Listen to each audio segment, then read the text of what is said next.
Welcome back to the Broncast. We're here at the Great Smoky Mountain Bronco Stampede in Pigeon Forge, Tennessee. I'm here with Justin Murray, the event coordinator and creator of this event. Thanks for having us. Thanks for coming. How did you start this event? This isn't actually your first event. No, this is our second event.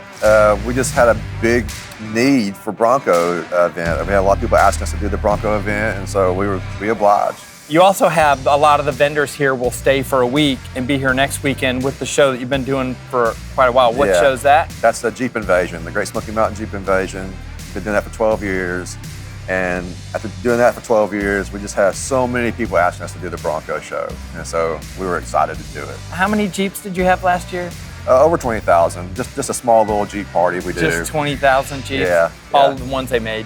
Right, right. For me, this is like a mini Sema for the Bronco community. Definitely. Because of the way that you put the show on. Right. We've got this indoor space that's air conditioned. It's like 90 degrees outside and humid, and in here it's chilly. About how many manufacturers are at the show? We have over 70 manufacturers here. You're a Bronco guy. Definitely. So, and I think I was asking you some questions about a full size, and I was thinking you had one, but you actually have. I have three. You have three now? Yeah. I got two that are works in progress. Well, they're all works in progress, so but I got one here today. What year is this Bronco? This was a 78. What color blue is this? This is actually a Toyota blue. Toyota blue? Yeah, someone repainted it, the previous owner did. It was originally a deluxe two-tone or a combination two-tone. Oh, okay. So it would have been a white here, blue with white on the hood, white on the top of the cab. And this is a Ranger XLT, so this is pretty much loaded, right? Correct. Yeah, so it's got the killer interior, which I want to see. And then I see that you have the Marty report up in the window. Gotta have the Marty report. Yeah, it tells you everything. Like, what did you find out on your Marty report? Well, I found out that it originally had bucket seats, and it had a bench seat from a late model in it. Oh, okay. So I just recently put the bucket seats back in it, and I found some high back captain chairs. Oh, let's check them out. Yeah. What's really funny is the door panels, they're like three different plastics, and they're all gonna fade to different shades, but this stripe seat ties it all together. Right. Yep. And then you did the headliner too? They make the interior panels too with the fabric. You've got the sliding windows. Yeah. Is that an option, or is that part of the package? It was definitely part of the option, and they're highly sought after and expensive to find if you find a used pair. Tell me about these floor mats. I got these from Dojo Mat. Really great guys. They sell these mats exclusively for the Broncos. And they have them on the LMC now on the website. You can get them there. Wow, did you redo the dash? No. Really? Yeah, it's just been well taken care of over the years. Wow, it's like a time machine. Put new vintage air in it. Did a new gauge cluster, Dakota Digital, the analog series, retro sound for the radio. So it all looks original, but a little bit of modern touch to it. After seeing this truck and this interior, this is officially my favorite 78. Sorry, Spencer. So I'm here with the light bright Bronco, and I was told to look underneath this truck because it's got such cool stuff, but look at all this King rear suspension and this giant reservoir with the air-cooled fins. And also, I see that they've got a complete muffler delete, so this probably sounds pretty good. Well, I'm here with the big Kahuna and Shane England. Shane, how big is this truck? How much does it weigh? It's right at 12,000 pounds tired up. 12,000 pounds. Yeah. So tell us what you do with this thing. Jump it, double back flips, everything, man. You get 40, 50 feet of air out of this thing. We've done some stuff.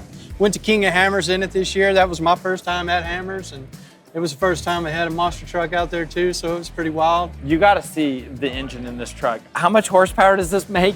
This one's just a little over 1,900 horsepower that's in here now. This is a 565 that's in here right now. I've got a couple of those, and then a 557 I had built. KPE Racing does all my engine work. They're out of Wichita Falls, Texas. Tommy Keeter, and he's just amazing, man. He's the go-to guy. And then in 2015, after PRI, KPE Racing, Holly, EFI, and Monster Jam got together at the show, and they were like asking Tommy about the fuel injection system on a blown big block because nobody had ever done it on a monster truck.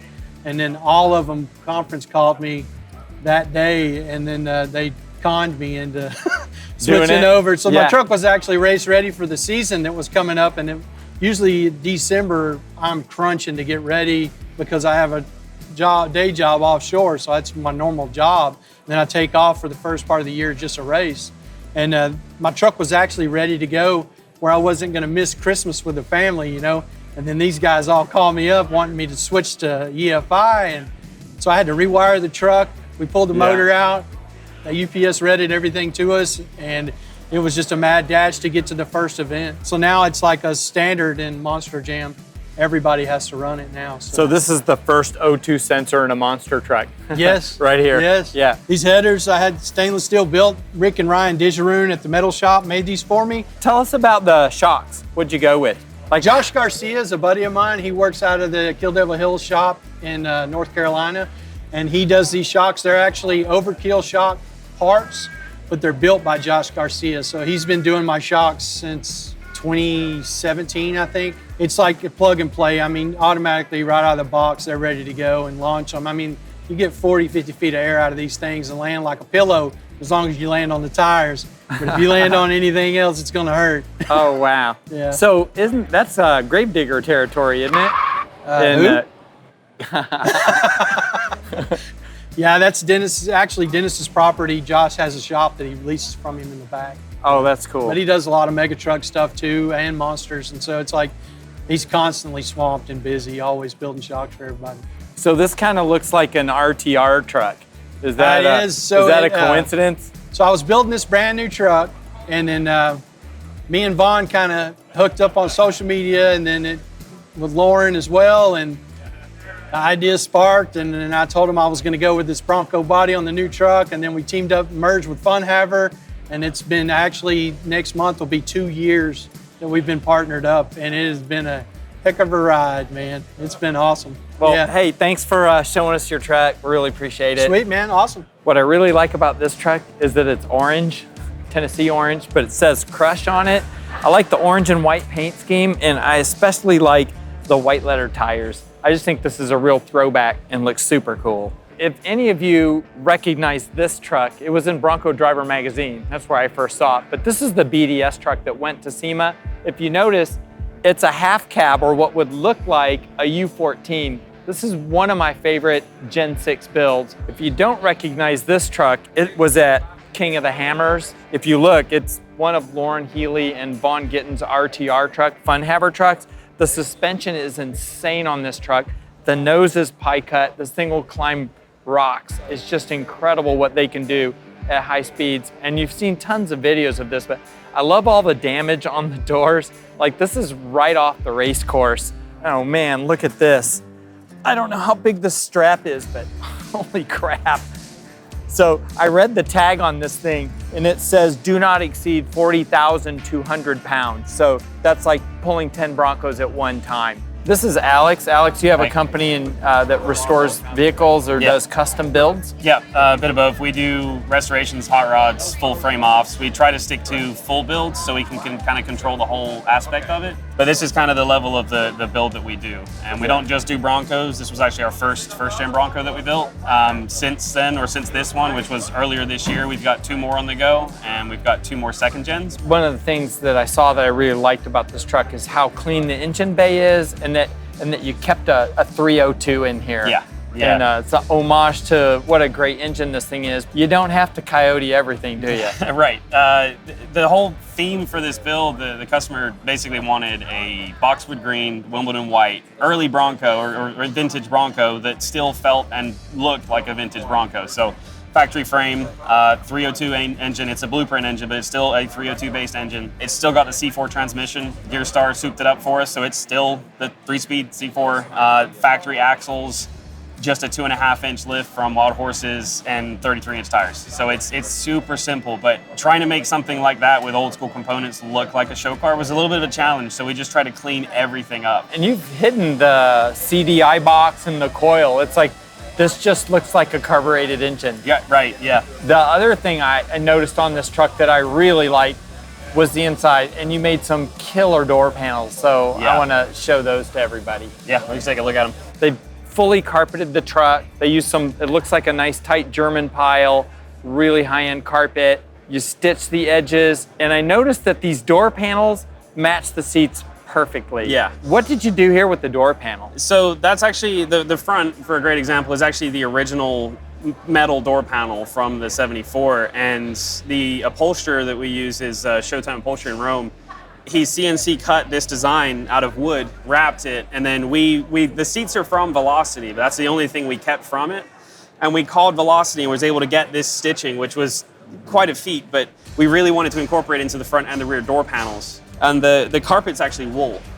So that's why we had to make the floor mats, because we can take these out if we're really showing the car properly, we'd take it out and have it just super clean. But yeah, the wool it smells like a new car, and it's really cool. But there is no insulation on the carpet, on the floor, other than the carpet. It's not a quiet car to drive, but it does drive. But we did that to keep it clean. There's nothing quiet about an early Bronco. That's kind of what our thought was. Yeah, we undercoated the bottom. It's got a truck bed coating on the bottom, so that helps some.